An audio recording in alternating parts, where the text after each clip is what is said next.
Musibye mutya bamikwano mugamba mutya kansubire nti muli bulungi amanya n'eddoboozi mpitibwa Olivia Katende nzize wano ku mukutu gwange ogwa YouTube nzize okubabuulira biki bibaddewo mu constituencies zaffe zonna ze tutambulamu obudde buno kubanga tuli mu kuwandiisa abavubuka ate era tuli mu kulaba nti no tulonkinga abavubuka baffe okusobola okulaba nno bagenda kwesimbawo mu bifo byonna bye tulwanirira eby'abavubuka bye tutandikirako sigenda kubalwisa olunaku olwaleero baganda bange tubadde mugombolola ye Nakifuma ewatwalibwa omukulu gwe bayita Honorable Simbwa yabadde olunaku olwaleero ng'agenda kulonkinga Umbrella. Simbwa nno munnange teyalonkinga luutu ewedde, Simbwa teyalonkinga luutu ewedde era ye teyaliyo munnange nno teyalonkinga kubanga baali bakyateekateeka enteekateeka zaabwe nnyingi nnyo. Tetujja kwerabira Simbwa ono aliko gwavuganya naye gwe bayita Sulaimani kati babadde waawo n'ekintu nga beetaaga okusooka okubeera nga bateesa balyoke bagatte ekintu kino kitambule bulungi. Munnange nno ono Simbwa abadde aggulawo awerekeddwako ababaka bangi, awerekeddwako omubaka wa MP wa Mukono yonna Umani MP atwala Mukono yonna. Betugamba Umani MP gwe bayita Honorable Hanifa Nabukeera ono yeetooloola n'atwala Mukono yonna ne Nakifuma n'agitwaliramu Mukono North, Mukono South, Mukono Municipality, Nakifuma byonna ebyo byonna Nabukeera abitwalira. Munnange nno asobodde okujja ne basobola okulonkinga olunaku olwaleero Umbrella. Olunaku olwaleero lubadde lwa kulonkinga mu Nakifuma ew'omukulu Honorable Simbwa.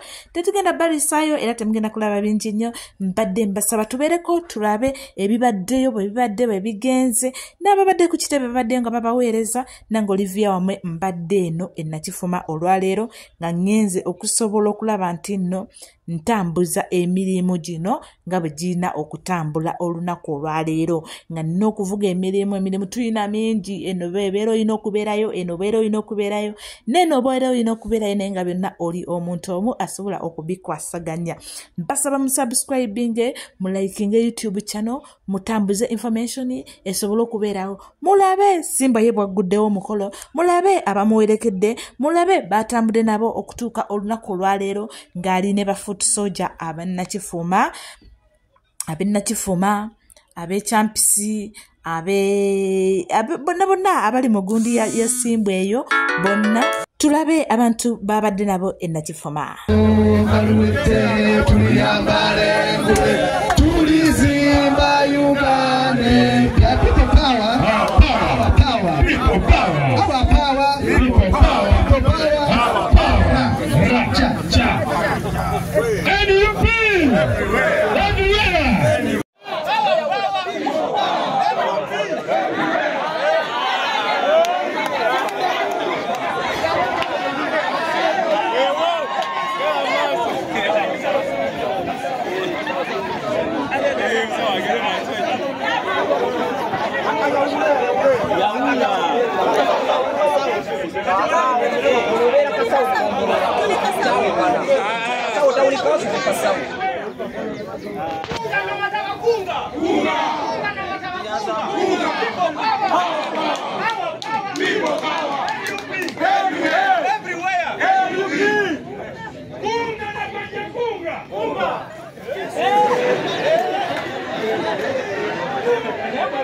Kunga kasao sabu kaunta kunga. Kunga kasao sabu kaunta kunga. People power. Our power. Our power. People power. NUP. Everywhere. NUP. Kunga na kunga.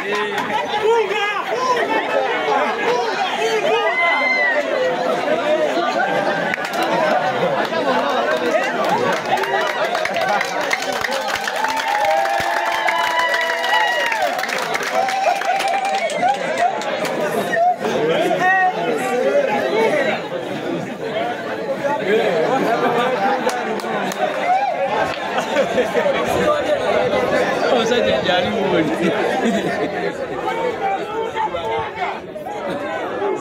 Kabini pasaki.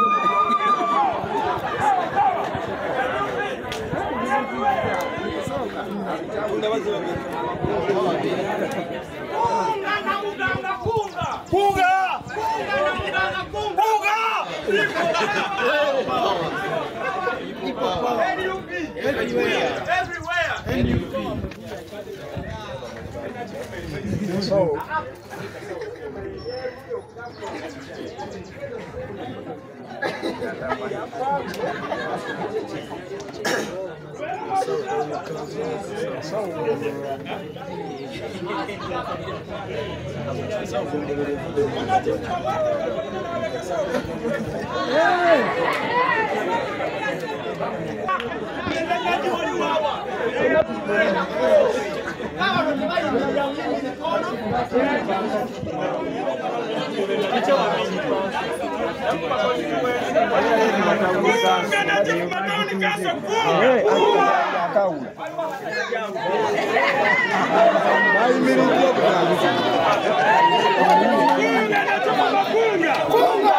Kunga na chufuma kunga.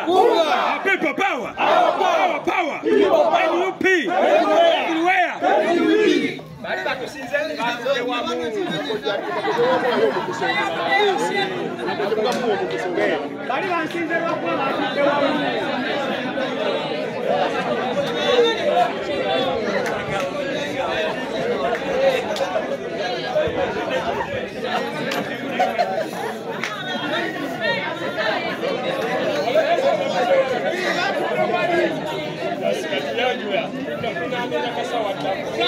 Abasawo ne banyabo.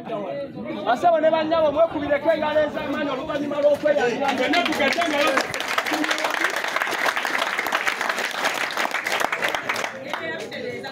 kuyaza amaanya konna kasawo saakukawunde yebadde ekyasinza abantu wano.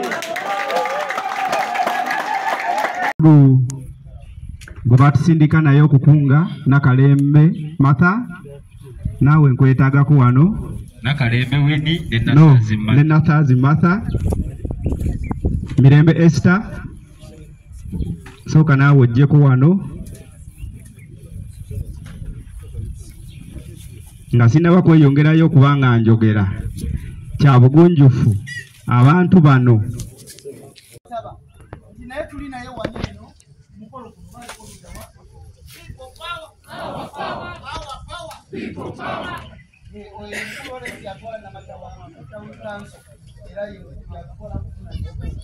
Awo wenyini njagala okubategeeza tulinawo kyama atukola mu Kifuma mu NUP tuli naye.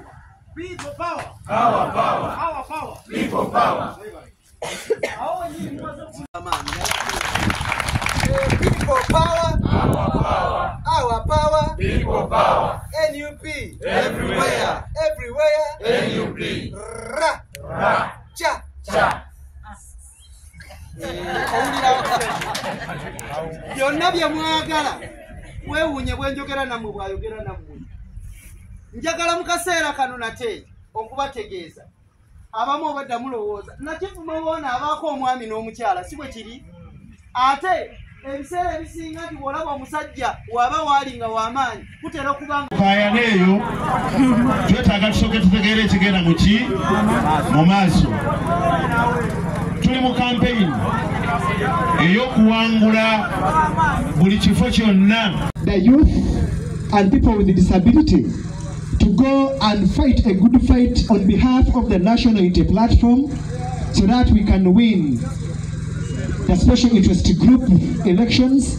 I do this in the name of the Father, the Son, the Holy Spirit, and on behalf of the National Unity Platform, we raise the flag. People power! People power! Power power! Tugende tukwate ambeera zaffe zino tutambule nazo mu byalo ne ttiimu zaffe mu mbeera ey'emirembe tusabe obuwagizi tuwangule ebibiina byonna ebyesimbye mu special interest group. Era bino tugenda bikola tumale tuzzeeyo obuwanguzi eri pulezidenti waffe Robert Kyagulanyi Ssentamu ku lwa National Unity Platform. Mukama olunaku olwaleero bampambulira eyo basabo ne bajjabo olunaku olwaleero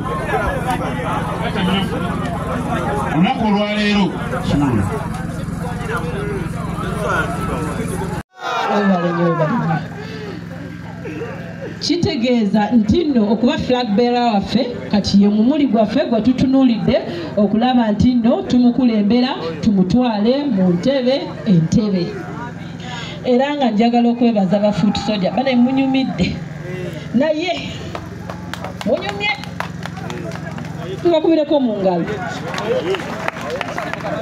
njagala okubagamba nti mube bagumu wabali abantu bino bibaluma biruma abayaaye bino byemulaba kasawalabanga mulimu omutimbe netizingolo bakola ki batya era mujjukira paredi gye twakola eri ku kitebe kye yatukula naye njagala okubategeeza temuva ku mulamwa mwambalire ddala yunifoomu ate mugume si bwe guli mulaga nti nze citizen of Uganda era twakirwanyeeko nnyo ng'ate tukimanyi bulungi nti abaana baffe bangi abavubuka abo abamu baalijesalingira mu masomero abamu tebaali bakalijesalinga nga tetunafuna ndagamuntu zaabwe naye ng'ate provision gye tulinawo nti yakufuna the voters ID kubanga mu registers babekebera nga mwebali baba butereevu tusobola ogikozesa okuteeka for example ku foomu eyo bw'otuuka awali sekenda awali ne proposer waliwo provision egamba nti nini o voters